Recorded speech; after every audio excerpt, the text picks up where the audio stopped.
मैं Farooq Inqalabi, district joint secretary Jammu Kashmir people's democratic party Rajouri से। आज हमारा प्रेस कॉन्फ्रेंस का मकसद ये है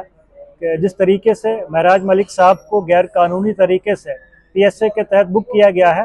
हम गवर्नमेंट ऑफ इंडिया से एलजी एडमिनिस्ट्रेशन से गुजारिश करते हैं कि पीएसए को फौरी तौर पे रिवोक किया जाए और महराज मलिक साहब को रिहा किया जाए। ये इस किस्म की जो डिटेंशंस हैं, ये इतने बड़े जमहूरी मुल्क में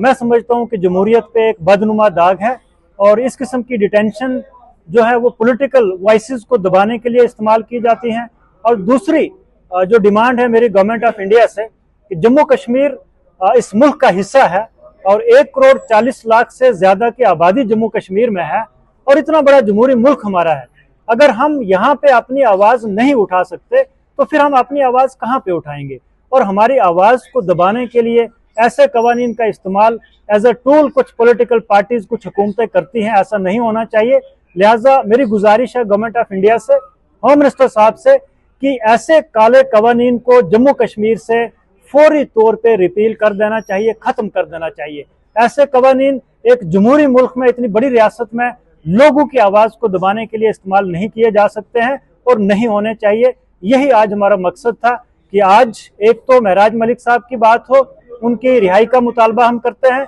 और दूसरा जम्मू कश्मीर से पीएसए और पीएसए के जैसे और बहुत सारे जो काले कवानीन हैं जिनको as a tool political parties कुछ इस्तेमाल करती हैं और अपने हरीफ पॉलिटिशियंस की आवाज को दबाने के लिए, लोगों की आवाज को दबाने के लिए इस्तेमाल करते हैं, ऐसे कवानीन का खात्मा जम्मू कश्मीर से जो है अब होना चाहिए। तो मैं आपके जरिए से गवर्नमेंट ऑफ इंडिया से, बिलखसूस होम मिनिस्टर साहब से गुजारिश करूंगा कि महराज मलिक साहब के अगेंस्ट जो लगा पीएसए है उसको फौरी तौर पे रिवोक करने के लिए जम्मू कश्मीर की हुकूमत को डायरेक्शंस दें और उन्हें फौरी तौर पर रिहा किया जाए। और जम्मू कश्मीर में जो पीएसए है, इसके साथ साथ में दीगर जो कवानीन है जो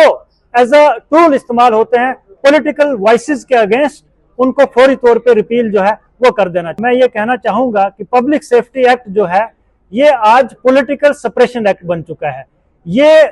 पब्लिक सेफ्टी के लिए था, लेकिन उसी आवाम को इस वक्त जेल में बंद कर दिया जा रहा है उसी एक्ट के तहत। इस वक्त महराज मलिक साहब जेल में है, ये महराज मलिक साहब नहीं है, ये डोडा कॉन्स्टिट्यूएंसी जो है वो पूरी आवाम जेल में है, उनकी पूरी आवाज जेल में है और नौजवानों की आवाज जेल में है। तो मुझे लगता है कि इस वक्त जो ये पब्लिक सेफ्टी एक्ट है, जिस मकसद के लिए बनाया गया था उस मकसद के लिए इस्तेमाल नहीं हो रहा है। इस वक्त ये जो पब्लिक सेफ्टी एक्ट है ये पावर में बने रहने के लिए इस्तेमाल हो रहा है। जो हुकूमत के खिलाफ बात करता है, जो हुकूमत के फेलियर के खिलाफ बात करता है, उसकी आवाज को दबाने के लिए पब्लिक सेफ्टी एक्ट जो है लागू करके उसको जेल मुंतकिल कर दिया जाता है, जो कि जमहूरियत पर एक बदनुमा दाग है और ऐसा दाग जो है वो जमहूरियत पे नहीं होना चाहिए।